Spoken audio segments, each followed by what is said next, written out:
வினோத வாய்ஸ் நேயர்களுக்கு வணக்கம். நான் உங்கள் கிருஷ்ணவேல். இன்றைக்கி நாம் இன்று மாலை எதை பற்றி பார்க்க போகிறோம்னா, நாடு போற்றும் நல்லாட்சி.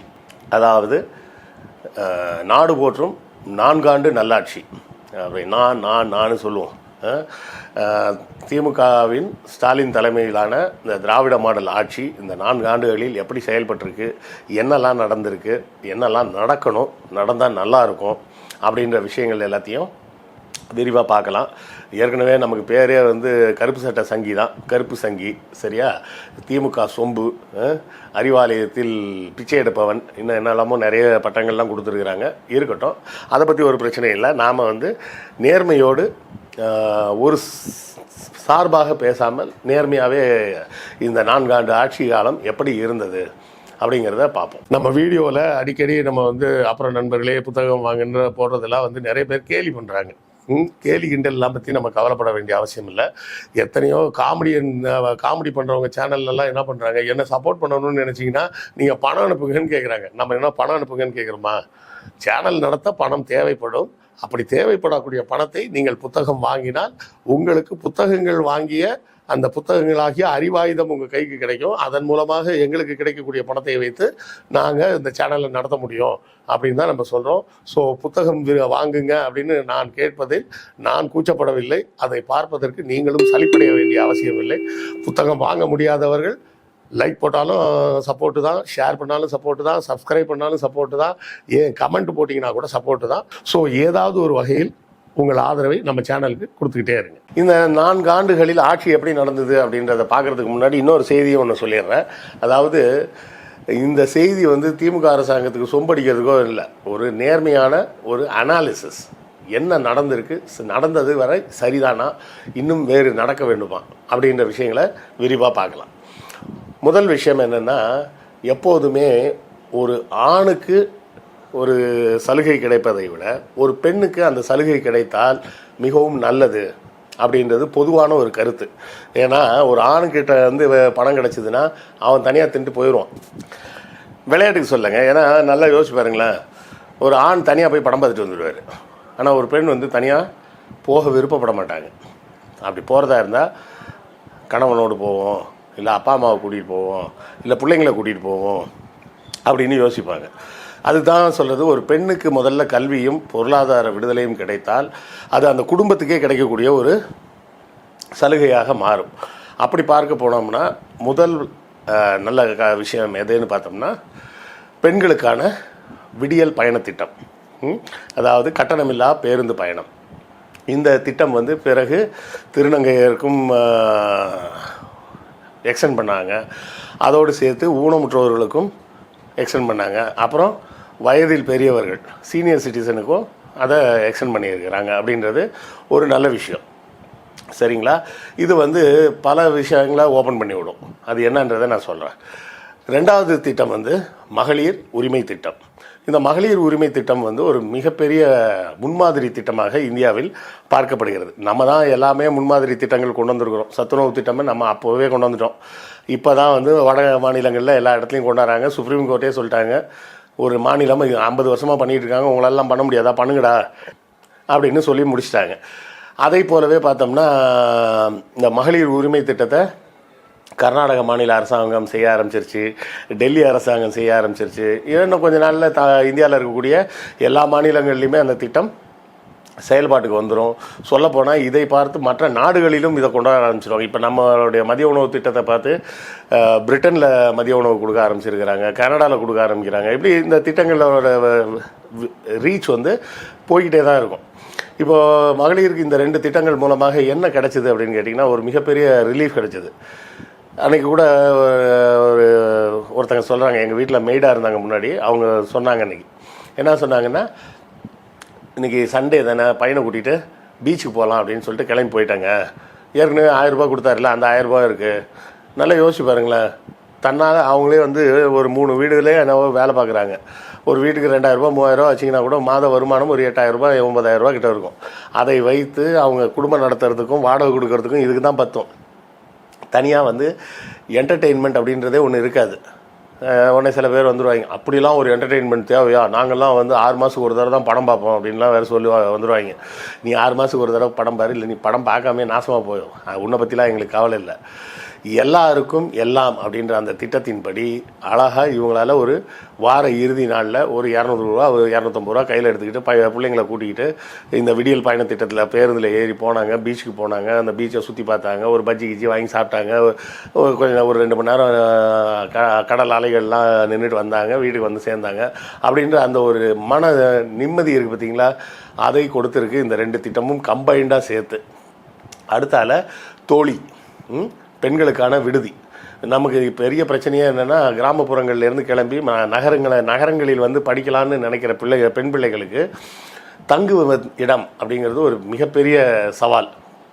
1, பாதுகாப்பான இடமா இருக்குமா, 2, சுத்தபத்தமாக இருக்குமா, அதாவது தூய்மையாக சுகாதாரமாக இருக்குமா, 3, நல்ல உணவு கிடைக்குமா, இத்தனை பிரச்சனை இருக்குது. இப்போ அந்த பிரச்சனைகளை பூரா தீர்ப்பதற்கு இந்த தோழி அப்படின்ற பெண்களுக்கான தங்கும் விடுதி, அதாவது படிக்கிற பெண்களுக்கு மட்டும் இல்லை, வேலைக்கு போகிற பெண்கள் கூட தங்கிக்கலாம். அது வந்து ஒரு மிகப்பெரிய அருமையான திட்டம். பெண்களை வந்து அந்த கிராமங்களிலிருந்து விடுவிச்சு வெளியே கொண்டு வர்றதுக்கான ஒரு அருமையான திட்டம். இப்போ பெண்களுக்கு இலவச பேருந்து அப்படின்றப்ப என்ன ஆகுது, இப்போ தஞ்சாவூர் பக்கத்தில் ஒரு கிராமத்தில் ஒரு பொண்ணு இருக்குதுன்னு வச்சுக்கிங்களேன், அந்த பொண்ணு என்ன பண்ணும், சும்மா இருக்கிறப்ப நான் தஞ்சாவூர் டெய்லி போய் வேலைக்கு போயிட்டு வரேன்னு கேட்டால் அந்த அப்பா என்ன சொல்லுவார், என்னம்மா சம்பளம் கொடுத்துருவாங்க, ஒரு 5000 ரூபா கொடுப்பானா, அந்த 5000 ரூபா கொடுக்குற சம்பளத்துக்கு நீ போயிட்டு வர பஸ் சார்ஜே 2000 ரூபா சரியாக போயிடும், அப்புறம் மிச்சம் 3000 ரூபா வச்சுட்டு அதுக்கு எதுக்குமா போய்கிட்டு வேணான்னு தான் சொல்லுவார். ஆனால் இந்த விடியல் பயண திட்டம் வரும்போது என்ன ஆகுது, அந்த பயண செலவு 2000 ரூபா கட்டாயிடும். ஒரு வண்டியில் ஏறி நேராக வந்து தஞ்சாவூருக்கு வரலாம், தஞ்சாவூர்லேருந்து வேலையை பார்த்துட்டு ஊருக்கு போகலாம். அந்த கிராமத்தை விட்டு தஞ்சாவூர் வர வந்த ஒரு பொண்ணு தஞ்சாவூர்லேருந்து சென்னைக்கு வரான், சென்னைக்கு வந்தால் சென்னையிலேருந்து வெளிநாட்டுக்கே கூட போகலாம்.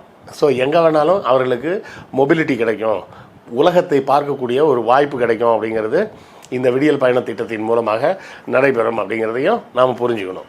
அதே போலவே பார்த்திங்கன்னா இந்த புதுமை பெண் திட்டம், இந்த புதுமை பெண் திட்டத்தில் என்ன ஒரு ஸ்பெஷாலிட்டி அப்படின்னு பார்த்தீங்கன்னா, படிக்கக்கூடிய பெண் பிள்ளைகளுக்கு அவர்கள் உயர்கல்வி முடிக்கும் வரை மாதம் ரூபாய் 1000 ரூபாய் கொடுக்கப்படும் அப்படின்றாங்க. இதை உடனே இலவசன்றாங்க. எல்லாத்தையும் இலவசம்லாம் சொல்லாத, படிப்பதற்காக கொடுக்கப்படும் தொகைக்கு பேர் கல்வி உதவித்தொகை, ஆங்கிலத்தில் சொல்ல போனால் ஸ்டைஃபண்டுன்னு பேர்.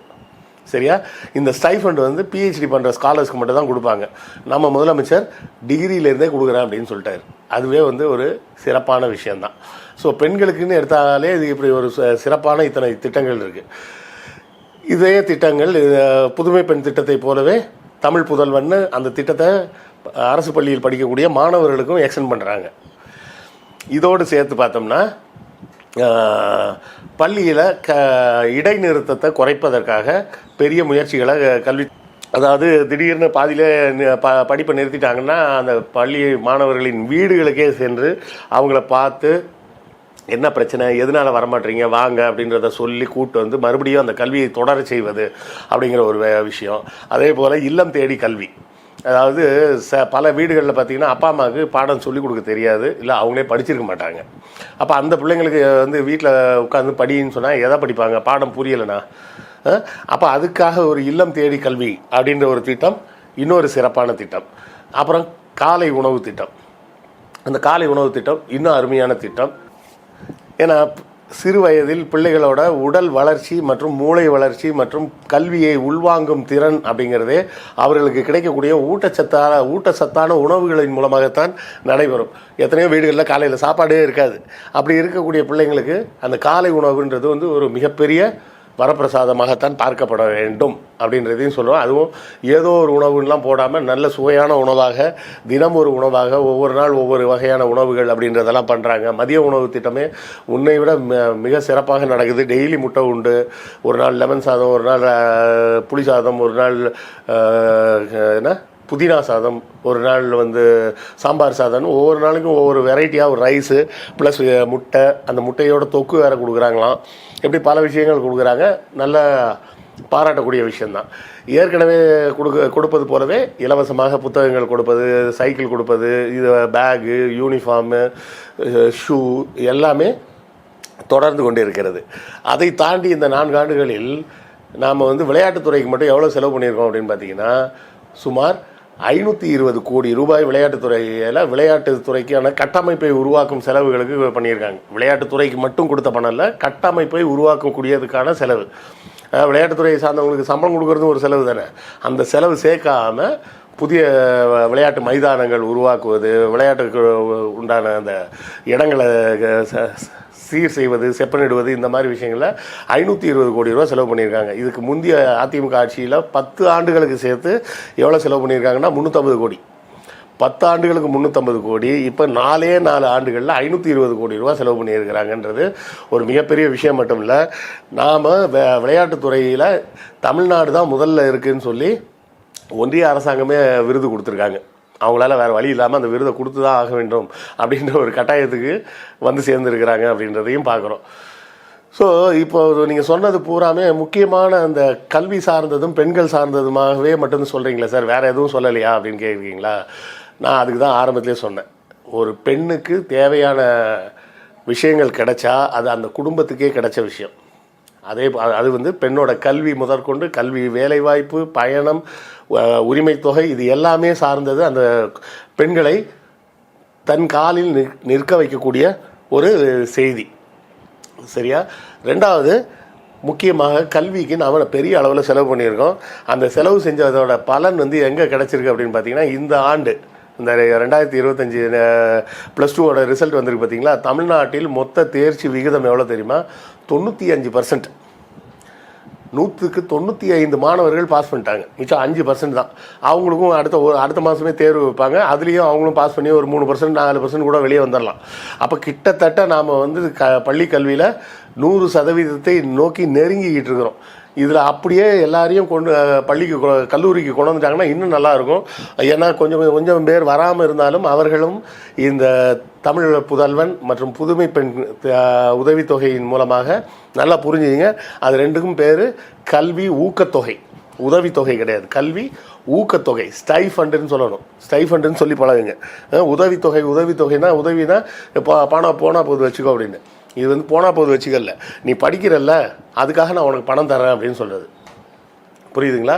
நீ படிக்கிற, உனக்கு அதுக்காக நான் பணம் தரேன், அதன் மூலமாக நீ நல்லா படிக்க முடியும், படி அப்படின்னு சொல்கிற விஷயம். அப்போ ஏற்கனவே நம்ம வந்து 50%க்கு மேலே தாண்டிட்டோம் GERல, கிராஸ் என்ரோல்மெண்ட் ரேஷியோவில்.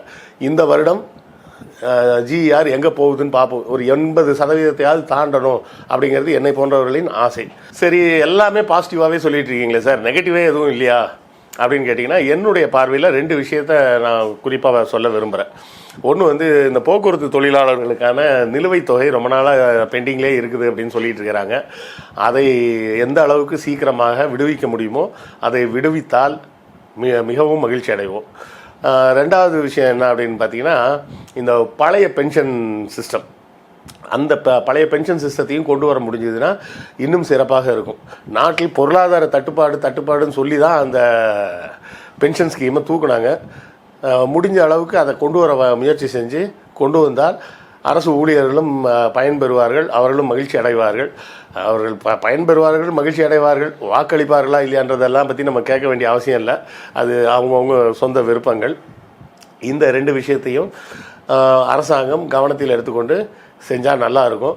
இன்னொரு குற்றச்சாட்டு வச்சுக்கிட்டு இருக்கிறாங்க, தமிழகத்தில் குற்றம் எண்ணிக்கை ஜாஸ்தி ஆயிடுச்சுன்னு ஒரு பக்கம் புலம்பி தீக்குறாங்க. அதற்கு இன்னொரு காரணமும் இருக்குது. நம்ம மேலே ஒரு தப்பு இருக்குது. நம்ம ஒவ்வொருத்தர் வீட்டுக்கும் ஒரு போலீஸ்காரெலாம் காவல் போட முடியாது. அதுக்கு தான் இந்த மொபைல் இருக்குது. மொபைலில் காவல்னு ஒரு ஆப் இருக்குது. அந்த ஆப்பை இன்ஸ்டால் பண்ணிட்டீங்கனாலே போதும். அது பயன்படுதோ இல்லையோ வச்சுக்கிங்க. ஒரு எமர்ஜென்சி, ஒரு ஆட்டோலையோ ஒரு டாக்ஸிலையோ ஒரு ரிமோட் ஏரியாவுக்கு போயிட்டுருக்கீங்க, உங்களுக்கு அந்த டிரைவர் வேற எங்கேயோ போகிற மாதிரி சந்தேகமாக இருந்ததா, அந்த ஆப்பை ஓப்பன் பண்ணி டக்குன்னு அந்த ப்ரெஸ் பண்ணிங்கனாலே போதும். உங்கள் லொக்கேஷன் உடனடியாக கண்ட்ரோல் ரூமுக்கு போய்டும். கண்ட்ரோல் ரூம்லேருந்து பக்கத்தில் இருக்க பேட்ரோல் வேனில் சொல்லிவிடுவாங்க. அந்த பேட்ரோல் வேன் வந்து உங்கள் லொக்கேஷனை ஐடென்டிஃபை பண்ணி நேராக வந்து என்ன பிரச்சனைன்றதை பார்த்துருவாங்க. குற்றங்கள் நடப்பதை தவிர்க்க முடியாது, ஆனால் தடுக்க முடியும். அதுக்கு காவல் ஆப் இருக்குது. ஸோ இப்படி இத்தனை விஷயங்கள் இருக்கும்போது இது எல்லாத்தையுமே நாம் பயன்படுத்தி கொள்ளணும் அப்படிங்கிறது தான் என்னுடைய தாழ்மையான வேண்டுகோள். இப்போ அந்த அண்ணா பல்கலைக்கழகத்தில் நடந்த சம்பவத்தில் அந்த மாணவி வந்து தன்னுடைய ஃபோனில் எத்தனையோ ஆப் வச்சுருந்துருப்பாங்க. ஸ்னாப் சாட்டு, அது இது லொசுக்குன்னு பல ஆப்புகள் இருக்கும். அதோடு சேர்த்து இந்த காவல் ஆப்பையும் இன்ஸ்டால் பண்ணியிருந்தாங்கன்னா அன்றைக்கி அவங்க இவ்வளோ பயந்துருக்க வேண்டிய அவசியமும் இல்லை, இந்த பிரச்சனையும் இல்லை. ஒரு ஆள் வந்து மிரட்டும் போதே ஃபோனை சும்மா ஆன் பண்ணி டக்குன்னு அதை ப்ரெஸ் பண்ணி விட்டுருந்தா அடுத்த 10 நிமிஷத்துக்குள்ளே அந்த இடத்துக்கு காவல்துறை வந்து சேர்ந்துருக்கும். அந்த குற்றச்செயல் நடப்பதற்கு எந்தவித சந்தர்ப்பமும் இல்லாமல் போயிருக்கும். ஸோ நமது பாதுகாப்பை நாம் தான் உறுதி செஞ்சுக்கணும். ஸோ இந்த வீடியோவில் நான் சொன்ன கருத்துக்களில் எந்த கருத்துக்களில் நீங்கள் முரண்படுறீங்க இல்லை ஒத்து போகிறீங்க அப்படின்றத நீங்கள் கமெண்ட்டில் சொல்லுங்கள், நானும் தெரிஞ்சுக்கிறேன். அடுத்த காணொளியில் சந்திப்போம். நன்றி, வணக்கம்.